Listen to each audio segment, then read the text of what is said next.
Get some more insight on this case from trial attorney Kelly Hyman. Kelly, what do you make of the prosecution telling the jury that at various times Baldwin played make-believe with the gun and used it as a pointer, violating all sorts of gun safety and movie set safety rules? The gun is the center stage of the case, and here's why. He's been charged with involuntary manslaughter, and it's involuntary manslaughter with the fact that he was negligent with the firearm. In other words, that he held the gun and pointed it at people and did that. And then also in the alternative, that means potentially another count as well, is the fact that he did it without due caution. That means without care, that he was reckless. And they say it's common sense. If you have a gun, you shouldn't point it at someone. And that's the state's main argument.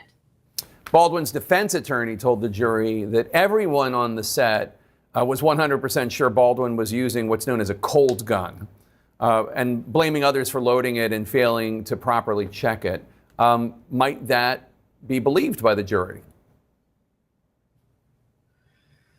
Ultimately, it'll be up to the jury to make a determination, but it's a very strong argument. I could definitely see the jury believing that, and here's why. He's playing an actor. What is his role? He's to pretend. He's to pretend that he is this person, and he is given the gun, and he is told that it's a cold gun. And what does that mean? A cold gun means that the fact that it didn't have any ammunition in it, that there was nothing in it. And so, in other words, he had no idea. Plus, it also wasn't his role as an actor to check the gun and make sure that it was safe.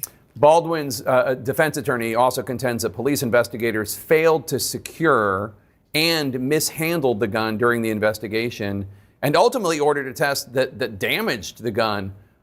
Is that going to be a credible defense, do you think?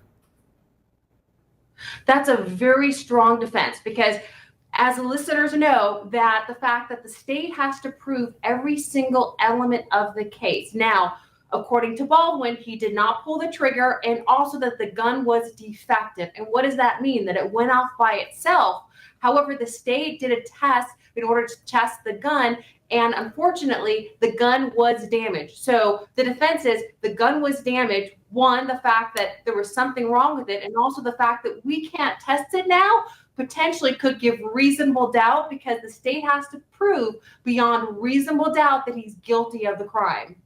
The defense also seems to be suggesting that prosecutors are out to get a big, flashy target, Alec Baldwin. And, let's just be honest, it is true that prosecutors love to get big targets. I mean, I'm not saying that as a criticism even. It's just true.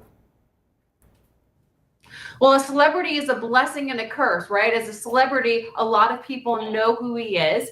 And also it's a curse because some people might have some pre-existing ideas of what they think he's like. But see, the attorneys had voir dire. That was when they asked the potential jurors questions about whether they can be fair and impartial. So accordingly, the jurors should make a determination on just the facts and not listen to anything else outside of that. All right, Kelly Hyman, thanks for joining us. Really appreciate it.